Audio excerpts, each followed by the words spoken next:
Okay, तो खैर एक नज़र वहाँ पर भी रहेगी और जो प्राइम मिनिस्टर मोदी की मीटिंग्स होंगी और काफ़ी चर्चा में है वो दौरा। काफ़ी बड़े बड़े इंडस्ट्रीज से वो मिल रहे हैं। एलॉन मस्क से मिले ऑब्वियसली। जो लक्ष्मण जी ने स्टोरी ब्रेक की थी वो माइक्रोन वाली स्टोरी, वो आपने नोटिस की होगी। तो बहुत कुछ वहाँ से लाइंड अप है। लेकिन अब मैं आ जाता हूँ उस बात पर जो नीरज जी ने मुझसे सवाल पूछा था कि ये जो ब्लॉक डील्स हैं इनका क्या सिग्निफिकेंस है। नंबर वन सिग्निफिकेंस है इसका कि मार्केट में लिक्विडिटी बहुत स्ट्रांग है। 2 दिन में 10,000 करोड़ की ब्लॉक डील एब्जॉर्ब हो गई मार्केट में, और ऐसे एब्जॉर्ब हो गई कि किसी को स्लिपेज में मिला भी नहीं, हल्का सा भी सप्लाई नहीं मिली। मार्केट टर्मिनोलॉजी में हम कहते हैं कौवा वर्ड यूज़ करते हैं बेसिकली। वो जो लोग सोचते हैं ना कि हमको कुछ मिल जाएगा, वो कहते हैं कि कौवे खड़े होते हैं कि हमें भी कुछ मिलेगा उसमें, लेकिन स्पिल ओवर होगा, कुछ मिलेगा, वो कुछ नहीं हो रहा है। सारी की सारी डील्स ब्लॉक विंडो में हो रही हैं, किसी को एक पैसे का वो नहीं मिल रहा है। और एक चीज़ लोगों को लेसन्स मिल गए हैं अब वैसे। वो परसों जब वो HDFC AMC का हुआ था उसमें हमने कहा था कि बॉस अब शॉर्ट मत करना, अब किसी भी फ्यूचर में डिस्काउंट नहीं होता। आप देख लीजिए श्रीराम फाइनेंस और PEL में कल देखा मूव आपने। FNO में पॉलीकैप को लेकर भी एक बात हो रही है कि शायद पॉलीकैप में भी ब्लॉक लॉन्च होगा, और कल हल्का सा भी डिस्काउंट नहीं था वहां पर। और ब्लॉक डील के बाद, पहले नहीं, बाद में शेयर्स 10-10, 15-15% भाग रहे हैं। कल देखिए दोनों PEL और श्रीराम फाइनेंस कल दोनों भागे 10-10%। आज भी 2 ब्लॉक डील लॉन्च होंगी और तीसरी की खुलने की भी पॉसिबिलिटी है। मैं पूछ रहा था आज सुबह कि क्या वो तीसरी लॉन्च हुई, क्या वो पॉलीकैप वाली सनसेरा, और वो तुमने मेंशन कर दी कि लॉन्च हो गई, लेकिन तीसरी जो पॉलीकैप की मैं एक्सपेक्टेशन कर रहे थे वो भी शायद लॉन्च हो जाएगी। और कल जैसे मैं कह रहा हूँ 10-10, 15% भाग रहे हैं स्टॉक्स ब्लॉक डील के बाद। और कल दोनों चले जो इसको थोड़ा ठीक कर देते हैं, पहले नहीं बाद में। कल PEL और श्रीराम दोनों 10-10% भागे। तो ये आपको बता रहा है कि लिक्विडिटी बहुत स्ट्रांग है। अब बेचने वाला स्मार्ट है या खरीदने वाला स्मार्ट है, ये तो टाइम बताएगा 3 महीने बाद।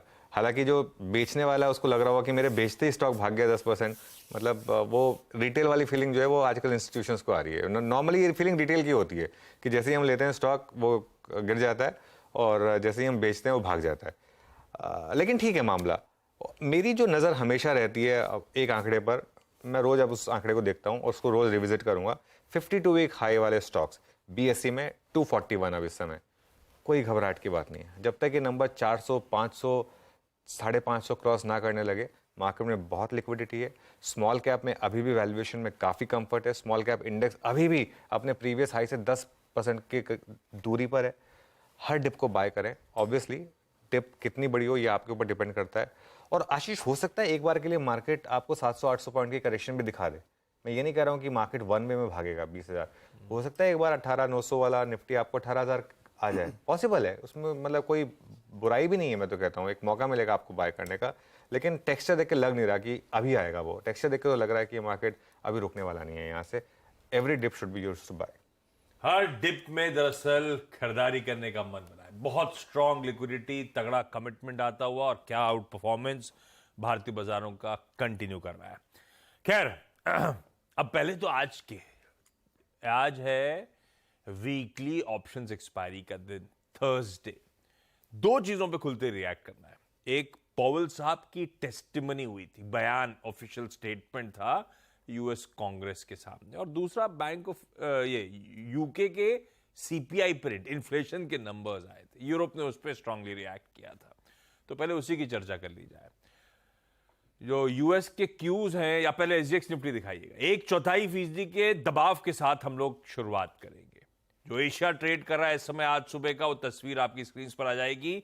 हाँ, एशिया में कुछ प्रोमिनेंट मार्केट्स, शंघाई, हांगकांग और ताइवान बंद है, हॉलिडे एंजॉय कर रहे हैं। जो खुले हुए हैं वो ऐसे ही पस्त या मिलाजुला कामकाज करते हुए आपको नजर आएंगे। और US के तीनों बेंचमार्क भी स्क्रीन पर खींच दीजिएगा।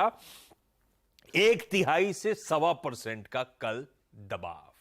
और ये थर्ड डे हो गया जब वो बेसिकली अच्छे मूव्स के बाद मुनाफा वसूली का प्रेशर US पे बना हुआ है।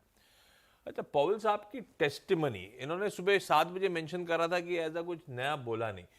एक बार तबर अप की सेकंड प्लेट दिखाइएगा। वो उसमें अब वो ज्यादा हॉकिश साउंड कर रहे थे, या पिछली बार से थोड़ा डविश हो गए थे। Dollar index 50 basis points corrected है आपकी स्क्रीन पे देखिए। 102.6 पे छोड़ा था मैंने, 102 पे आके खड़ा हो गया। ऐसा क्या बोल दिया कि ठंडा पड़ गया मामला। देखो